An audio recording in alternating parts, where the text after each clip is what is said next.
AI यानी कि artificial intelligence, इस शब्द के बारे में तो आज आप सभी लोग जानते होंगे। 1950 की दशक में आर्टिफिशियल इंटेलिजेंस की शुरुआत हुई, लेकिन एआई के इम्पोर्टेंस को 1970 के दशक में लोगों ने जाना।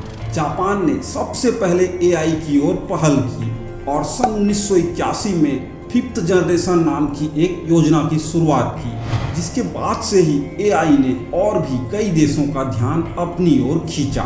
लेकिन उस समय एआई उतनी स्ट्रॉन्ग नहीं थी।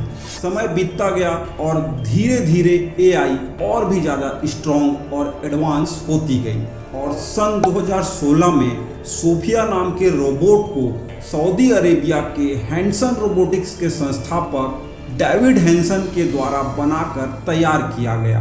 25 अक्टूबर 2017 को सऊदी अरब ने इस सोफिया नाम के रोबोट को अपनी पूर्ण नागरिकता दे दी और इसी के साथ ही किसी भी देश की नागरिकता पाने वाली वो पहली रोबोट बन गई। उस रोबोट सोफिया के हाव भाव बिल्कुल इंसानों जैसे थे और वो दूसरों के चेहरे के हाव भाव को भी पहचान सकती थी। सोफिया अपने इंटेलिजेंस के दम पर किसी से भी बातचीत करने के साथ साथ मनुष्यों की तरह सभी काम कर सकती है और अपने खुद के विचार भी रखती है।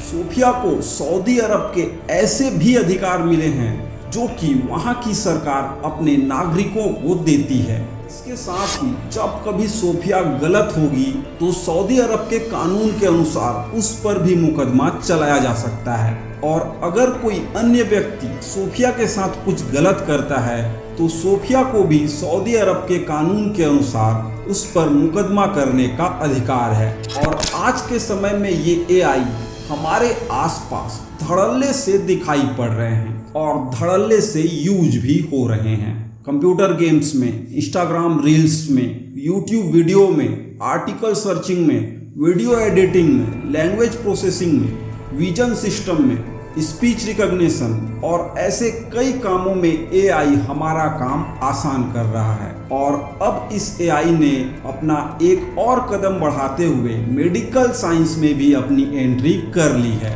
अब एआई की मदद से पैरालाइज्ड इंसान यानी कि लकवाग्रस्त इंसान भी आएंगे।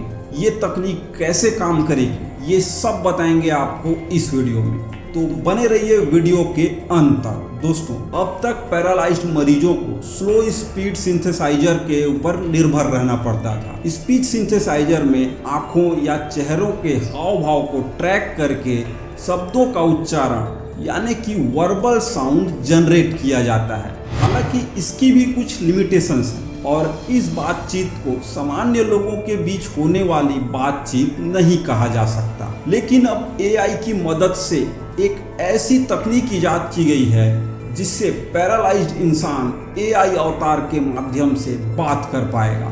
इस नई तकनीक से उन पेशेंट्स को फायदा होने वाला है जो पैरालिसिस या फिर किसी ऐसी ही बीमारी के चलते बोलने के काबिल नहीं होते।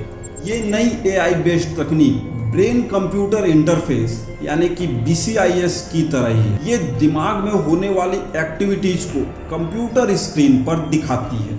ये तकनीक कैसे काम करती है इसे एक रियल एग्जांपल से समझेंगे। 48 साल की एन जॉनसन को तब ब्रेन स्ट्रोम हुआ जब वो महज 30 साल की थी और इससे वो लकवाग्रस्त हो गई। वो तभी से अपने मुंह से एक शब्द भी नहीं बोल पाई थी और न ही टाइप कर सकती थी। 18 साल से वे मूवमेंट ट्रैकिंग तकनीक के जरिए कम्युनिकेट करती आई हैं, लेकिन यह तकनीक काफ़ी स्लो थी। इसमें वे 1 मिनट में सिर्फ 14 से 15 शब्द ही सेलेक्ट कर पाती थी। जब नई टेक्नोलॉजी की टेस्टिंग उन पर की गई तो कंप्यूटर स्क्रीन पर उनका एआई अवतार दिखा। ये दिमाग के सिग्नल और चेहरे के हाव भाव को समझकर उन्हें स्क्रीन पर नजर आ रही 3D मॉडल के जरिए बता रहा था। स्क्रीन पर कौन सा अवतार चाहिए इसका फैसला भी एन ने खुद लिया और खास बात यह है कि साइंटिस्ट ने एन से कंफर्म भी कराया कि क्या उन्होंने जो सोचा वही स्क्रीन पर महिला कैरेक्टर बोल रही है और इसका जवाब एन ने यस में दिया। इसे पॉसिबल बनाने के लिए डॉक्टरों की एक टीम ने बेहद पतली परत पर 253 इलेक्ट्रोड सेट किए, फिर इन्हें दिमाग के एक खास हिस्से में प्लांट किया गया।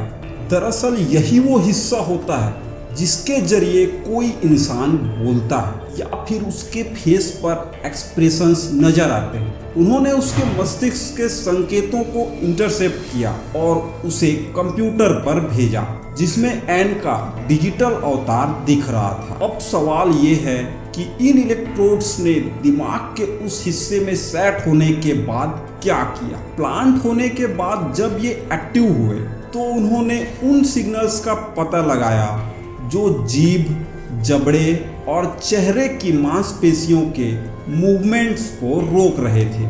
इस इम्प्लांटेशन के बाद दिमाग में बने नए सिग्नल किसी भी साउंड पर कैसे रिएक्ट करते हैं, इसका पता लगाने के लिए डॉक्टर्स ने कंप्यूटर के आर्टिफिशियल इंटेलिजेंस AI एल्गोरिथम पर काम किया। कंप्यूटर ने 39 अलग अलग साउंड्स सीखे। वहीं एक चैट GPT जैसे लैंग्वेज मॉडल ने ब्रेन के नए सिग्नल्स को वाक्यों में बदला। एन ने स्पीच के लिए अपने मस्तिष्क के संकेतों को पहचानने के लिए सिस्टम के AI एल्गोरिथम को ट्रेन करने के लिए टीम के साथ काम किया। इन सेशन में 1024 शब्दों के साथ विभिन्न वाक्यांशों को दोहराना शामिल था। ये शब्द तब तक बार बार दोहराए जाते रहे जब तक कि कंप्यूटर ने स्पीच के सभी बेसिक साउंड से जुड़े मस्तिष्क की एक्टिविटी पैटर्न को पहचान नहीं लिया। इस नई AI अवतार तकनीक पर काम कर रहे university of California San Francisco UCSF के प्रोफेसर एडवर्ड चांग ने कहा, हमारा लक्ष्य कम्युनिकेशन को पूरी तरह बहाल करना है। ऐसा कम्युनिकेशन जो लकवाग्रस्त मरीजों को आम इंसानों के साथ नेचुरली बात करने में मदद करे।